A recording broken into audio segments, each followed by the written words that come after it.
I'm Ami Horowitz, and this is The Rant. Iran recently grabbed members of the U.S. Navy and then released photos of them on their knees with their hands behind their heads. So what were the repercussions of taking such direct action against our Navy? What terror did we instill in the hearts of the Iranian regime for embarrassing our servicemen and women like that? We officially ended the sanctions and agreed to release $150 billion in funds to the terrorist state. Oh yes, the nuclear accord with Iran is finally here and is being implemented. It is large and in charge. Its official name is the Joint Comprehensive Plan of Action, or its alternate name, How I Learned to Stop Worrying and Just Give Iran the Bomb. Now, why Obama has this strange love with Iran is a mystery to everyone. But for him and his team, it's another example of the string of unadulterated success in the foreign policy realm.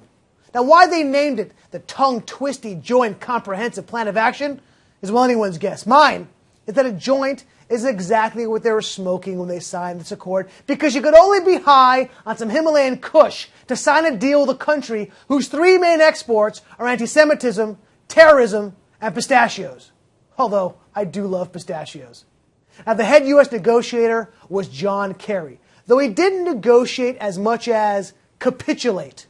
Perhaps his total incompetence in the negotiations could be explained by the time he needed to attend to what must be a massive lawsuit against his plastic surgeon.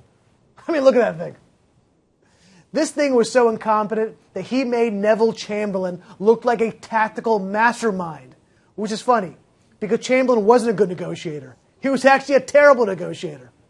And the failings of this agreement are really too many in number to name them all. I'm going to mention a couple. Otherwise, this bit is over.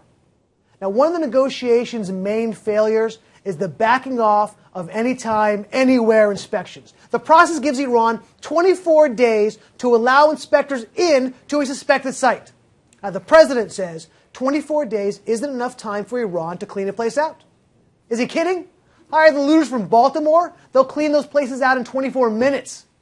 We also allow Iran to inspect themselves at one of the most vital sites in all of Iran. Yes, you heard me right. We're allowing them the right to sample their own site and then bring the evidence to the UN. That's like letting Hillary Clinton handpick her emails to give over to the Department of Justice. Now, the agreement, as bad as it is predicated on these crazy mullahs actually abiding by it. Now, if you cut a deal with Switzerland, England, or this guy, you might have a shot. But you just signed a deal with a group of people whose only liberal relationship in life is with the truth. Too subtle? Okay. They're frickin' liars. Iraq, Fordo, Lashkar, Natanz, Lavizan 3. Honestly, I don't know what happened to Lavizan 2.